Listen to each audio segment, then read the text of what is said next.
Welcome back to another episode of T.E.A Talks. Today we're tackling one of the big topics that I know you want to know the answer to, and that is just how important are meta ads for home, garden, and lifestyle brands. I feel we're somewhat qualified to talk about this topic and this sector, being as that is our specialist topic. Precisely it is, yes. There you go. So I feel we're somewhat qualified. We've got a few notes, and I think a lot of brands are doing meta ads. We're seeing a lot of it, interest in meta ads. And I thought, let's just tackle one of the big topics. Just how important are they? So come on then. Con, how important do you think meta ads are for home, garden, and lifestyle brands, just in general? Yeah, as with everything, it's very much all about intent. But I think that for these brands, Meta is absolutely fantastic, especially that most of these brands are going to be quite visual. Meta is a very visual platform. We're seeing more demand, aren't we? We do, yes, absolutely. We are definitely seeing more demand. We do. And there is such a plethora of different creatives that you can use that you can be a lot more creative with Meta than any other advertising platform, which actually I think this is a big advantage. And this is where these brands should find their own groove and just do it as big as or as small as they want, but they definitely should be on Meta. There you go. Well, that's officially the shortest episode of T.E.A Talks we've ever covered. Is how important are they? Very. Well done. Thanks for tuning in. See you next week. No, I'm joking. I am joking. So, all right. So we think they're important. They're important. So let's get into the real nitty gritty then, because that's what people want to know. What do we like and dislike about Meta? Well, go on. We do love creativity because we do. I mean, obviously you can go from all different assets, starting with your single image, then your little carousel, and the entire mobile experience where you can just chuck in all the different assets and create almost like a landing page for your product. But then there is so many things that we absolutely Look how angry his face is tightening up. He's not happy. He's not happy. For such a massive company, it's just stupid that they do not actually fix the fundamentals. Like, for example, editing ads in bulk. For the love of... So, I'll give you an example. One of our clients, they've rolled out quite a big offer just right before one of the bank holidays. Yeah. All the copy ads needed to be changed. Took me 4 hours nearly to get it all rolled out because of the different type of creatives we used. We had to have different kind of ads, but we could not do it in one simple platform just to go through them all like one by one, like we could. I think because there are tools obviously out there that can speed up and automate. Yeah, there are. Because the way we set up our campaigns and the complexities of how we have them run. Yeah, I get it. It would make sense if I actually had access to all the main fields that I can just go and populate or change or whatever. Meta, no. All you have to do is just you can create your little CSV. Is it 1997 again? I mean, honestly, who imports CSVs? You're coming across like a really old man right now, moaning like, CSVs. But no, I get it. I'm with you. I'll tell you one of the biggest things one of the biggest gripes that I've got with Meta is just how they report on conversions and the disparity between Meta versus Google. Like, yes, these are two huge companies, but please, why can't they just talk and be friends and get on and report in the same way? And I know so many brands are struggling with this because you go into your Meta, and of course, because you've got one platform reporting on view through impressions and the way it tracks and what it Meta wants to take credit essentially for anything that it's shown and had an impression, whereas Google is reporting on the click. And so you've just got such differences between these two platforms that you log into your Meta account. I know a lot of brands are doing this. They're going into Meta and they're looking at their Meta and going, well, Meta's looking like it's providing an amazing ROI. 15, 20 times ROAS, and you go, this is incredible. Let's just chuck more of a budget. But then actually you cross-reference that with what you're seeing in GA or GA4 or your tracking tool, and actually, hold on a minute, this is fundamentally massively different. And we're seeing it. We've seen it, and we've spent a lot of time fixing it.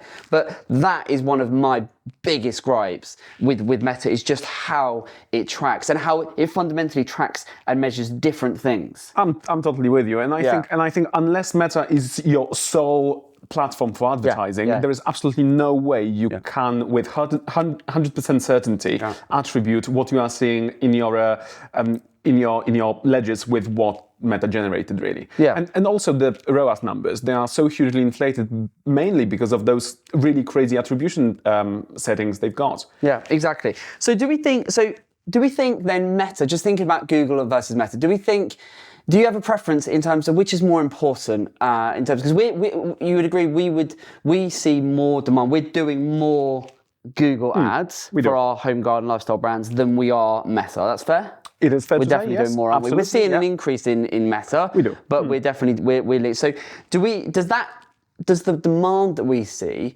do you think that is relevant to the how important they are for these brands? If you're running a home garden brand, how important would you consider Meta to be versus Google? It is hugely important as part of your overall marketing stack, if you like. So essentially, if you want, but then again, it really depends on intent. What do we like Meta for? Thinking about how important it is for these brands. If we think prospecting versus retargeting. Yes, so these are fantastic example. Prospecting and retargeting, essentially people spend half of their lives on whether it's Instagram or Facebook, even on WhatsApp. And we are seeing a lot of brands essentially just going into and using WhatsApp stories, which is fantastic. And it's an example of interruption marketing, which means that, somebody just sits there with the phone and then all of a sudden an ad pops up, and they might not necessarily think there and then that, oh, this is what I need, but it interrupts the flow of their on the feed. So straight away, if it's prospecting, they pop in their email address.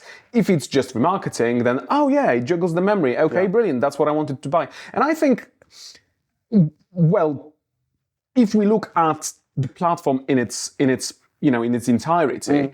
The amount of different touch points we can generate through it is amazing. And I think this is where it's slightly better than Google, for example, because Google is essentially, you go to Google to search for stuff. And we love you, Facebook and Meta. Mark, please don't ban me. But, you don't go to Meta to actually search for a product. No, absolutely. And with Google, you always go there because you know exactly what you want. You're looking for something. You're looking for something. Meta is just almost to remind you that this is what you are looking for. And this is also a brand's opportunity to actually show in so many creative ways that this is the best product you are looking for. So come back, buy it, or just leave us the details and we're going to follow up with you. Yeah, I think that you're absolutely, I love it. I think it's spot on. The big thing, as we've discussed countless times, is with retargeting can be hugely powerful so long as you're feeding it the right information, and I think it's that, isn't it? It's those customer lists, it's your own data, your first party data, just feeding that in so that you can capture those people, because we all know, the old cliches are, 95 or 98 out of every 100 people that are going to come to you, they're not going to buy, they're going to come and have a look and then, they get distracted, they leave. So just keeping your brand top of mind, re-showing that product, hey, you were in the process of buying this product, or you were interested in this service, or just staying top of mind, and it's very easy to do that so long as you're feeding the right information into the system and feeding that into Meta, feeding it into Google. And we just see so many brands not doing that. They go, are you doing retargeting? Yes, we're doing retargeting. And we go, are you plugging in your email list? And have you got all of your tracking set up? And have you got your Pixel installed? Have you got Pixel installed, right? And it's like, oh no, or oh, we did, but we haven't checked in 2 years. And we look at it and it's like, oh, okay, it's not actually pulling any data in, or you haven't pulled in your customer list in a year. It's that stuff. It's just, so retargeting is amazing. And I think, from Meta, if you're not retargeting on via Meta, you are missing a trick. For if you're a home garden lifestyle brand, I can't think of a scenario where we haven't advised a brand, you should be doing at least retargeting, and then and then make sure you're setting up properly.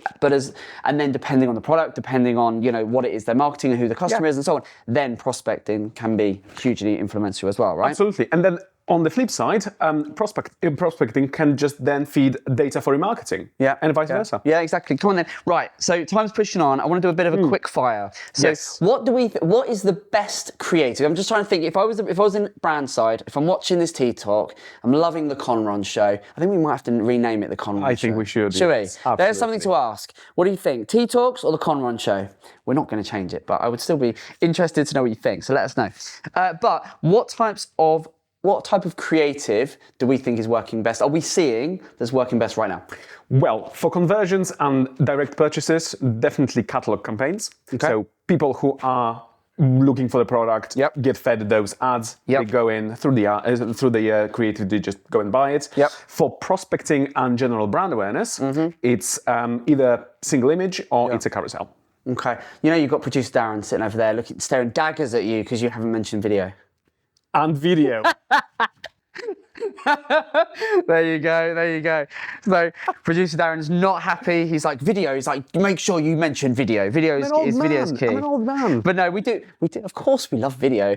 So if you're a home guard brand and you're not leveraging video, what are you doing? Did you know Evergreen now has a creative suite of services where we can offer video production, motion graphics, product photography, and graphic design? Get in touch if you'd like to have a chat. Okay, so let's continue our quick fire round. So minimum budgets, that if you're a home garden lifestyle brand, what sort of minimum budgets do you need realistically to be deployed to get a decent return on Meta? What do you think? I would possibly say something along the lines of 3-4 grand. Ideally, you would need... Just per month? That's per month, yes. Yep. But then ideally you would need to probably go 5 and above. I mean, we've got clients who spend about 20 grand with us. And we can't see quite a good return on this one. But yes, I would say bare minimum would be anything between 3 and 4,000 pounds. So yeah, that kind of 3 to 5 is a good. It gives you enough. If you break that down across a month, you're 100, 150, 200 pounds a day. You kind of need that if you're going to break the campaigns down, right? That's it, especially if you start running multiple campaigns as well. Exactly that. Yeah. No, that's good. I think because people will want to know that is like, can I do it for just a few £100 and not really, because you're just not going to have enough when you start to think about from a practical perspective. So that's good to know. Average ROI then. What do we think? What are we seeing? What should a brand expect to sort of aim for? And obviously it's going to depend on I've said it again, depend. But it's going to depend on the sector. But what's an average ROI we're seeing and we would expect? Possibly anything from 5.5 to about 9. That will be quite healthy and that will be quite realistic because we know obviously that attribution is wildly off. Yeah. So I would never take as a gospel what Meta tells me. When I see 25 ROI, that never, very rarely happens. Only, right? If only, right? Exactly. Yeah. So anything between 5.5 and 9, I would say that it's quite healthy and achievable as well. Okay, good stuff. That's good. I like that.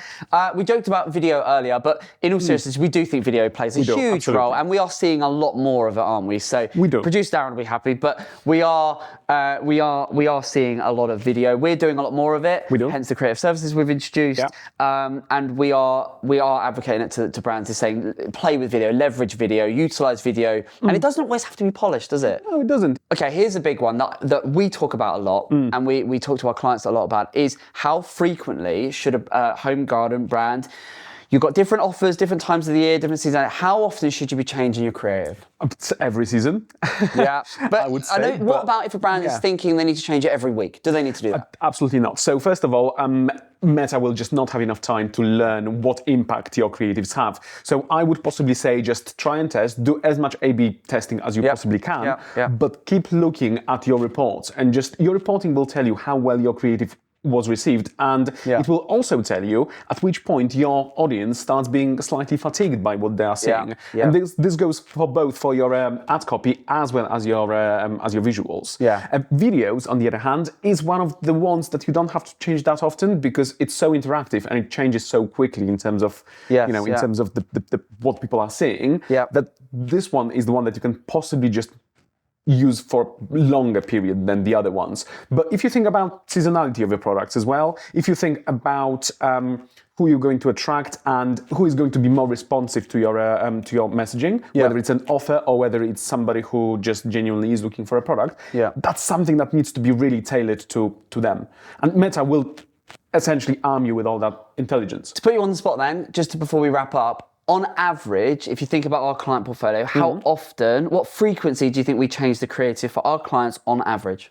On average, I believe it is about 6 weeks. I was going to say it's about 6 weeks, isn't it? Yeah, I think it is. Yeah, which I think that feels about right. A couple of times a quarter you change it. I think if you're getting into this, making multiple changes every week or every month, I mean every week, God forbid, but even every month, you just these campaigns are never going to get out of learning. They're never going to be able to bed in and start to go. And Meta loves, a certain number of conversions. It wants that consistency, doesn't it? You are always going to get better performance the longer you can leave your ad, so long as it's not at the detriment of that ad fatigue creeping in. And if you really want to add a new creative, just create a new ad. Yeah, exactly. Well, that's the other thing as well is you can just create a new ad or even a new Absolutely. campaign. And we always structure our campaigns where we have mainstay campaigns. So we have ones that are just pretty consistent. We'll flip out the ad and maybe the creative, but those campaigns are consistently running. And then we'll just, as you say, change out the ads or the ad, even the ad copy to just reflect the latest offer or seasonality to just give it a little bit of freshness, but we keep that consistency going. Absolutely. And top tip, instead of